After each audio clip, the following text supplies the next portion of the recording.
Y si os digo que en 1976, en la frontera entre las dos Coreas, un comando estadounidense intentó cortar un árbol y eso casi provocó el inicio de un conflicto armado? Estaríamos hablando probablemente del casi inicio de la guerra más absurda de la historia. Un casi conflicto que implicó luchadores de taekwondo norcoreanos armados con garrotes, surcoreanos con minas Claymore atadas a sus pechos y ametralladoras. Demasiadas ametralladoras. Hoy, en Curiosa Historia, el caso del árbol que casi inició una guerra.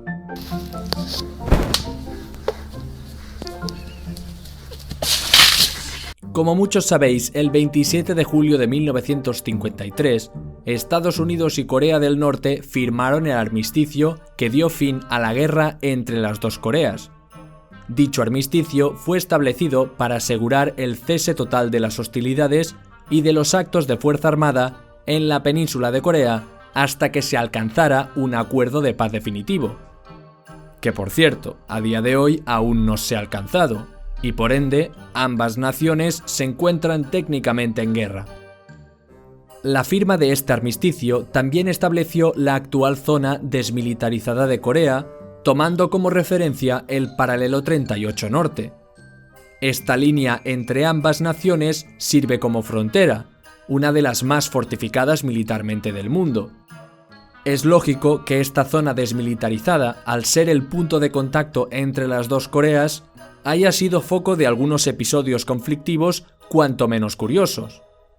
Pero lo que ocurrió en 1976 es sin lugar a dudas lo más inverosímil que he visto en mi vida.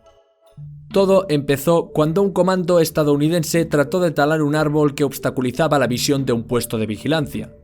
Teóricamente, al estar en la zona desmilitarizada no había problema, ya que durante aquellos años los guardias y soldados de ambos lados podían deambular por la pequeña zona, de manera que norcoreanos, surcoreanos y estadounidenses se mezclaban y relacionaban.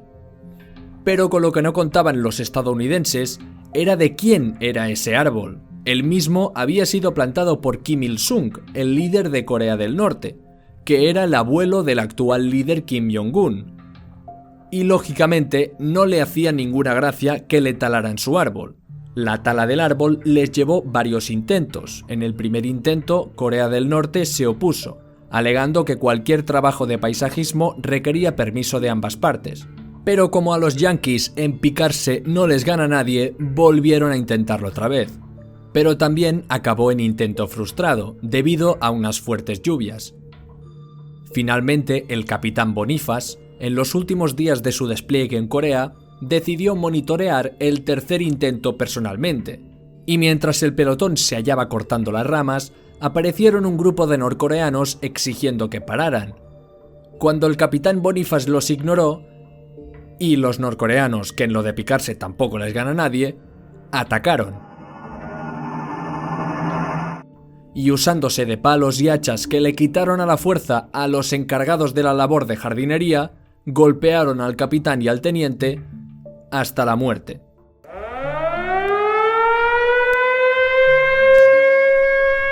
Las sirenas sonaron en toda la zona desmilitarizada y todas las tropas se pusieron en alerta máxima.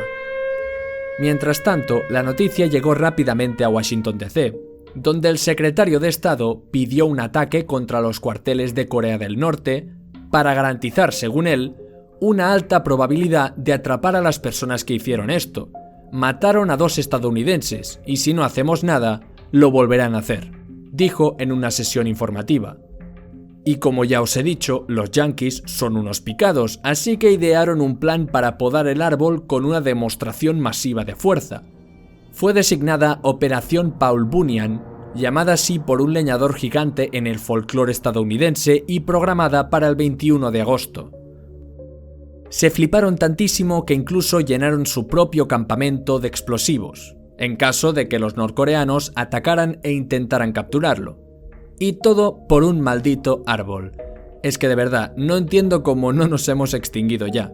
De hecho, Joel Brown, uno de los soldados estadounidenses, afirmó que todo se sentía un poco surrealista. Habíamos estado allí desde 1950 y todo se iba a caer por ese árbol. Había llegado el momento. La niebla se levantaba una mañana de agosto, cuando el pelotón de Bill Ferguson y Mike Bilbo iniciaron la operación.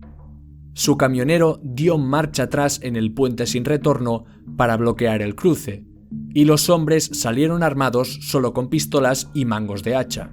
En ese momento se desplegaron los batallones de ingenieros. Charles Tuardzicki, el sargento del segundo batallón, había pasado la noche practicando cómo usar las herramientas. Tuvimos que usar una escalera para subir el árbol, dice.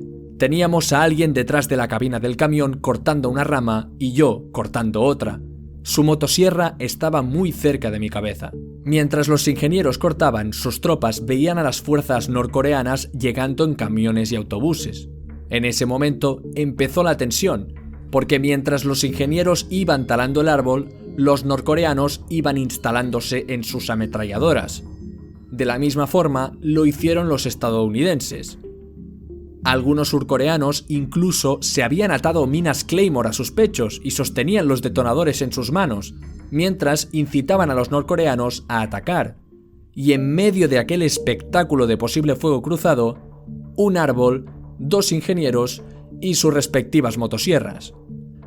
Por fortuna para los ingenieros, los norcoreanos no intervinieron, y una vez cortadas las ramas, las fuerzas estadounidenses y surcoreanas se retiraron rápidamente.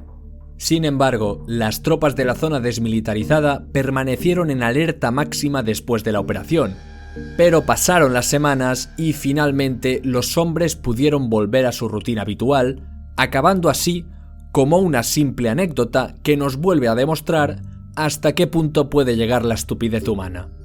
Y hasta aquí el vídeo de hoy. Si os ha gustado, no olvidéis suscribiros, dejarme un like y sobre todo, no os peleéis por un árbol.